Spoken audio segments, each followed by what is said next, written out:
कांग्रेस सांसद राहुल गांधी महाराष्ट्र चुनाव नतीजे में गड़बड़ी का आरोप लगा रहे हैं। प्रेस कॉन्फ्रेंस कर बोले, नतीजों में हेराफेरी हुई है, वोटर लिस्ट की समीक्षा करने पर खामियां मिली हैं। राहुल गांधी बोले, महाराष्ट्र में 5 महीने में 39 लाख नए वोटर जोड़े गए हैं। विधानसभा चुनाव से ठीक पहले इतने वोटर कहां से आए? वोटर लिस्ट से अल्पसंख्यकों के नाम हटाने का भी आरोप। उद्धव ठाकरे ने फडणवीस की सरकार को बताया ईवीएम की सरकार, कहा कि यह सरकार एक संस्था को खत्म कर रही है। महाराष्ट्र में उद्धव ठाकरे को लग सकता है झटका। पार्टी के कई सांसद और पूर्व विधायक शिंदे गुट में जा सकते हैं। उद्योग मंत्री उदय सामंत बोले, ऑपरेशन टाइगर 3 महीने के अंदर होगा सफल। शिंदे गुट में शामिल होने की खबर को उद्धव गुट के सांसदों ने खारिज किया। सांसदों के साथ प्रेस कॉन्फ्रेंस कर अरविंद सावंत बोले, सभी सांसद उद्धव ठाकरे के साथ हैं, कोई कहीं नहीं जा रहा। नतीजों से पहले नए एग्जिट पोल्स ने दिया आम आदमी पार्टी को झटका। एक्सिस माई इंडिया के मुताबिक बीजेपी को 45 और 55 सीटें मिलेंगी। आपको 15 से 25 सीटें, कांग्रेस का नहीं खुलेगा खाता। एक्सिस माई इंडिया ने वोट परसेंटेज भी जारी किया। बीजेपी को 48% वोट मिले, जबकि आपको 42% और कांग्रेस को 7% वोट मिलने का अनुमान। सीएनएक्स के एग्जिट पोल में भी बीजेपी को बढ़त। बीजेपी को 49 से 61 सीटें मिल सकती हैं। आपको आ सकती है 10 से 19 सीट। दिल्ली के चुनाव को रिजल्ट आने से पहले पूर्व सीएम अरविंद केजरीवाल का बड़ा आरोप। आम आदमी पार्टी के 16 उम्मीदवारों को फोन कॉल करके पार्टी छोड़ने के लिए दिए गए 15-15 करोड़ रुपए के ऑफर। केजरीवाल ने सोशल मीडिया एक्स पर किया पोस्ट। एग्जिट पोल्स के सर्वे को बताया फर्जी। लिखा कि उम्मीदवारों को तोड़ने के लिए बनाया जा रहा है माहौल, लेकिन हमारा एक भी आदमी नहीं टूटेगा। केजरीवाल ने सोशल मीडिया पर बीजेपी पर आरोप लगाया। लिखा, एग्जिट पोल्स में कुछ एजेंसी बीजेपी को दे रही हैं 55 सीट, फिर वो उनके उम्मीदवारों को क्यों कर रहे हैं फोन कॉल।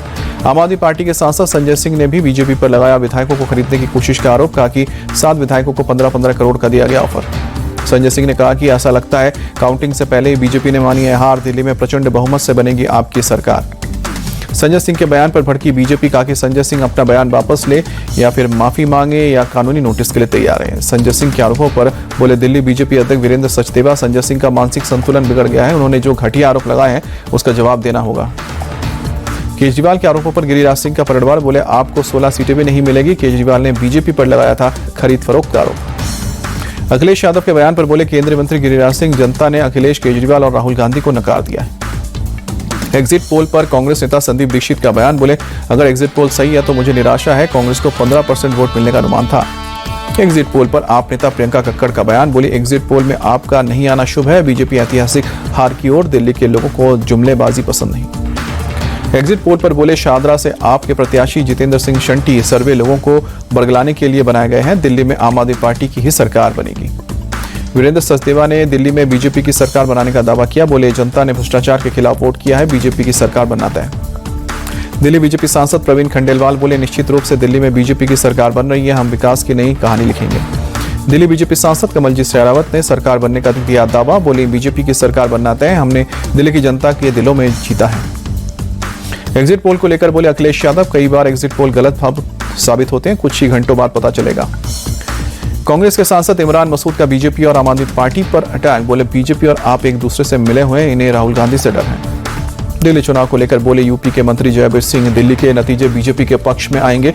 मोदी की गारंटी पर जनता को विश्वास। पीएम मोदी की अध्यक्षता में आज शाम 6 बजे कैबिनेट की बैठक। नए आयकर बिल को मिल सकती है मंजूरी। 10 फरवरी को लोकसभा में सरकार पेश कर सकती है बिल। बिहार इंडिया के कई सांसदों ने संसद भवन में पीएम मोदी से की मुलाकात। मधुबनी पेंटिंग और मखाने का पैकेट भेंट कर बजट के लिए आभार जताया। संसद परिसर में विपक्षी सांसदों का विरोध प्रदर्शन। श्रीलंकाई सेना द्वारा पकड़े गए भारतीय मछुआरों को वापस लाने की मांग। लखनऊ में सपा कार्यालय के बाहर अखिलेश के लगे पोस्टर। लिखा, 27 में आएंगे अखिलेश, 32 में भव्य अर्धगुम कराएंगे। मूडा केस में कर्नाटक के सीएम सिद्धरमैया को कर्नाटक हाईकोर्ट से राहत। सीबीआई को केस की जांच सौंपने की मांग वाली याचिका रद्द। चंडीगढ़ में कांग्रेस विधायक राणा गुरजीत सिंह पर आईटी की रेड। राणा के कई ठिकानों पर पड़ा छापा। आय से अधिक संपत्ति के मामले में रेड। राष्ट्रीय स्वयंसेवक संघ के सरसंघचालक मोहन भागवत का 10 दिवसीय पश्चिम बंगाल दौरा। गुरुवार की रात को पहुंचे कोलकाता। संघ प्रमुख भागवत बंगाल के कई हिस्सों में आयोजित कार्यक्रम में करेंगे शिरकत। 16 फरवरी को एक जनसभा को भी करेंगे संबोधित। प्रयाग के महाकुंभ में पहुंचे बिहार के राज्यपाल आरिफ मोहम्मद खान। बोले, कुंभ में सारे भेदभाव खत्म हो जाते हैं, मानव ही माधव का रूप है। प्रयाग महाकुंभ में फिर लगी आग। मेला क्षेत्र के सेक्टर 18 में लगी आग। दमकल की गाड़ियों ने आग पर काबू पाया। हरिहरानंद के टेंट में भीषण आग लगी। अब तक महाकुंभ में 3 बार लग चुकी है आग। प्रयाग महाकुंभ में श्रद्धालुओं का आना लगातार जारी। त्रिवेणी संगम में सुबह सुबह लाखों भक्तों ने आस्था की डुबकी लगाई। दिल्ली और नोएडा के कई स्कूलों को मिला बम की धमकी भरा मैसेज। पूर्वी दिल्ली के स्कूलों में बम की कॉल मिलते ही इमरजेंसी प्रोटोकॉल लागू। पुलिस और स्कूल प्रशासन ने छात्रों की सुरक्षा के लिए चौकसी बढ़ाई। सुरक्षा एजेंसियां कॉल की जांच में जुटी। नोएडा के स्कूलों में धमकी मिलने पर बोले डीसीपी राम बदन सिंह, चेकिंग के दौरान स्कूल में कुछ भी नहीं मिला, ये गलत सूचना थी, आगे की जांच जारी। कोलकाता के रेप केस में ममता सरकार को हाईकोर्ट से झटका। आरोपी संजय रॉय को फांसी देने की मांग को स्वीकार किया। हाईकोर्ट ने कहा कि राज्य सरकार को अधिकतम सजा के लिए मुकदमा करने का अधिकार नहीं है, यह अधिकार सिर्फ जांच एजेंसी। आरबीआई ने नई मौद्रिक नीति का ऐलान किया। रेपो रेट में 0.25% की कटौती, अब लोन होगा सस्ता, ईएमआई भी घटेगी। 5 साल बाद आरबीआई ने रेपो रेट घटाया। ब्याज दर अब 6.5% से घटकर 6.25%। गवर्नर संजय मल्होत्रा ने ऐलान किया। सैफ अली खान के मामले में मुंबई पुलिस की जांच तेज। आरोपी शरीफुल इस्लाम के फिंगरप्रिंट्स के जांच की कुछ रिपोर्ट सामने आई, कुछ फिंगरप्रिंट्स मैच हुए। यूपी के अमेठी में भीषण सड़क हादसा, अनियंत्रित क्रेन की चपेट में आए सड़क किनारे खड़े 4 बच्चे, 3 की मौत, 1 घायल। यूपी के संभल में हिंदुओं का प्रदर्शन। नेशनल अल्पसंख्यक आयोग के सदर से की अल्पसंख्यक दर्जा देने की मांग, कहा कि संभल में हिंदुओं का उत्पीड़न बंद हो। जमीनी विवाद में हुई दोनों लोगों की हत्या। आरोपी 1 महीने की छुट्टी पर आया था घर, सेना से चोरी कर लाया था AK-47 और कारतूस। कन्नौज कोर्ट से गैंगस्टर नवाब सिंह को लगा झटका। कोर्ट ने जमानत याचिका खारिज की, कहा वो एक गैंग का लीडर है, जमानत पाने के योग्य नहीं। कन्नौज में नाबालिग से रेप के मामले में जेल में बंद है गैंगस्टर नवाब सिंह। नवाब सिंह पर दर्ज है कई आपराधिक मामले। उड़ीसा के राउरकेला में पटरी से उतरी मालगाड़ी, ट्रेन का एक पटरी से उतरा। हादसे में कोई घायल नहीं, मौके पर पहुंची रेलवे की पुलिस टीम। राम मंदिर निर्माण में पहली ईंट रखने वाले कामेश्वर चौपाल का दिल्ली में निधन हुआ। लंबे वक्त से चल रहे थे बीमार, पिछले साल हुआ था किडनी ट्रांसप्लांट। जम्मू कश्मीर के पुंछ में बीएसएफ चला रही है स्किल डेवलपमेंट प्रोग्राम। गांव में लड़के लड़कियों को किया जा रहा है 1 महीने का। जम्मू कश्मीर के सोनमर्ग में जेड मोर टनल खुलने से भारी संख्या में पहुंचे टूरिस्ट पर्यटक उठा रहे हैं बर्फबारी का मजा, केंद्र सरकार की तारीफ की। डोडा के भदरवा में हुआ ताजा बर्फबारी, नजारा हुआ खूबसूरत। पर्यटकों के लिए आरक्षण का केंद्र बना है, बड़ी संख्या में पहुंच रहे हैं लोग। जम्मू कश्मीर के श्रीनगर में शीतलहर जारी। सुबह सुबह शहर के कई हिस्सों में धुंध की हल्की परत। एयरटेल ने तीसरी तिमाही के नतीजे घोषित किए। मुनाफा 505% बढ़कर 14,781 करोड़ रुपए। मार्केट कैप 9.23 लाख करोड़ का हुआ। एफएमसीजी कंपनी आईटीसी ने भी दिसंबर तिमाही के नतीजे जारी किए। सालाना आधार पर शुद्ध लाभ 7.3% घटा 5,013 पर पहुंचा। टाटा ग्रुप के फैशन और लाइफस्टाइल बिजनेस ट्रेंड ने भी अक्टूबर दिसंबर तिमाही के नतीजे घोषित किए। शुद्ध लाभ 34% बढ़कर 496.54 करोड़ रुपए। देश में तेजी से बढ़ रहा है ई पेमेंट का चलन। 40% किसान करते हैं ऑनलाइन पेमेंट। मैकेंजी के सर्वे में दावा 2022 में यह आंकड़ा महज 11% था। गांवों में साबुन, तेल, पैकेज फूड जैसे एफएमसीजी की बिक्री 10% बढ़ी। शहरों के मुकाबले दोगुनी हुई ग्रोथ। अक्टूबर दिसंबर में घरेलू एफएमसीजी इंडस्ट्री का बिजनेस 10.6% बढ़ा। बिक्री में 7.1 और कीमतों में 3.3% बढ़ोतरी। केंद्र ने फसल वर्ष 2023-24 में बागवानी उत्पादन 2.28% बढ़कर 35.47 करोड़ टन तक पहुंचाने का लगाया अनुमान। आम, अंगूर और केले के उत्पादन में ज्यादा बढ़ोतरी की संभावना। केंद्रीय कृषि मंत्रालय ने 2024-25 के लिए बागवानी उत्पादन का पहला अग्रिम अनुमान जारी किया।